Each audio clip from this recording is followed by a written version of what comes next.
ঢাকার ঈদ জামাত ও বিভিন্ন উৎসব অনুষ্ঠানে বিপুল সংখ্যক মানুষের সমাগম ঘটে।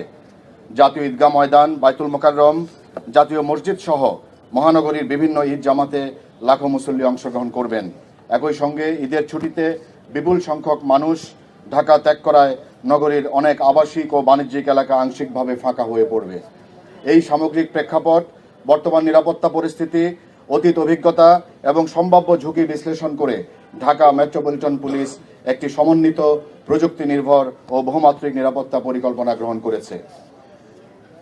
আগামীকাল ধর্মীয় ভাব গাম্ভীর্য ও উৎসব উদ্দীপনার মধ্য দিয়ে সারা দেশের ন্যায় ঢাকা মহানগরীতে পবিত্র ঈদুল আজহা উদযাপিত হবে। জাতীয় ঈদগাহে মহামান্য রাষ্ট্রপতি, মাননীয় প্রধানমন্ত্রী, জাতীয় সংসদের স্পিকার, প্রধান বিচারপতি, মন্ত্রিপরিষদের সদস্যবৃন্দ, ঢাকাস্থ মুসলিম দেশের কূটনীতিকবৃন্দ এবং অন্যান্য গুরুত্বপূর্ণ ব্যক্তিবর্গ ঈদের জামাত আদায় করবেন। মুসল্লিদের প্রবেশের জন্য জাতীয় ঈদগাহে মোট 5টি গেট রাখা হয়েছে, যার মধ্যে 4টি পুরুষ এবং 1টি নারী মুসল্লিদের জন্য নির্ধারিত। ঈদগাহ ময়দান ও আশেপাশের এলাকা এসবির সুইপিং টিম এবং সিটিটিসির ডগ স্কোয়াড দ্বারা সুইপিং করা হচ্ছে এবং সুইপিং করা আরও হবে। পুরো ঈদগাহ এলাকা ও আশেপাশের গুরুত্বপূর্ণ স্থান সিসিটিভি ক্যামেরার আওতায় আনা হয়েছে এবং ডিএমপির অস্থায়ী কন্ট্রোল রুম থেকে সার্বক্ষণিক মনিটরিং করা হবে। ঈদগাহের সকল প্রবেশপথে আর্চওয়ে, হ্যান্ড মেটাল ডিটেক্টর ও ম্যানুয়াল তল্লাশি ব্যবস্থা থাকবে। ঈদগাহ ময়দানের চারপাশে পিকেটিং এবং লাইনিং ব্যবস্থা থাকবে। জাতীয় ঈদগাহে প্রবেশের প্রধান 3টি পয়েন্টে বিশেষ তল্লাশি ও ব্যারিকেড ব্যবস্থা থাকবে। মৎস্য ভবন ক্রসিং, প্রেস ক্লাবের সামনে এবং হাইকোর্ট ক্রসিং। পরিস্থিতি পর্যবেক্ষণের জন্য ওয়াচ টাওয়ার স্থাপন করা হয়েছে। ড্রোন মনিটরিংয়ের মাধ্যমে আকাশপথ থেকেও সার্বিক পরিস্থিতি পর্যবেক্ষণ করা হবে। ইউনিফর্মধারী পুলিশের পাশাপাশি সাদা পোশাকে গোয়েন্দা নজরদারিতে নিয়োজিত থাকবে।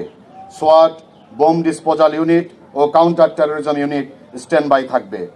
নারী মুসল্লিদের জন্য পৃথক নামাজের স্থান, পৃথক প্রবেশ গেট ও বিশেষ নিরাপত্তা রাখা হয়েছে। মুসল্লি যারা ঈদগাহে আসবেন তারা পর্যাপ্ত সময় হাতে নিয়ে ঈদগাহে আসবেন এবং নিরাপত্তাজনিত তল্লাশিতে ঢাকা মেট্রোপলিটন পুলিশকে সহযোগিতা করবেন। গাড়ি যোগে আগত মুসল্লিদের রোড ব্লক এলাকায় নেমে পায়ে হেঁটে ঈদগাহে প্রবেশ এবং নির্ধারিত স্থানে গাড়ি পার্কিং করার জন্য অনুরোধ করা হচ্ছে। জাতীয় ঈদগাহ কেন্দ্রিক ট্রাফিক ডাইভারশন এবং পার্কিং নির্দেশনা অনুসরণ করার জন্য অনুরোধ করা হচ্ছে।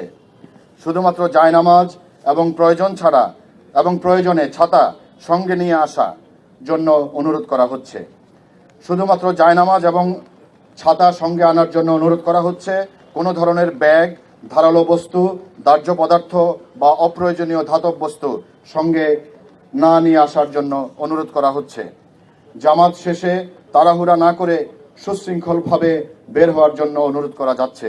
সন্দেহজনক কিছু দেখলে সঙ্গে সঙ্গে দায়িত্বরত পুলিশের সদস্য অথবা জাতীয় জরুরি সেবা 999-এ জানানোর জন্য আহ্বান করা যাচ্ছে।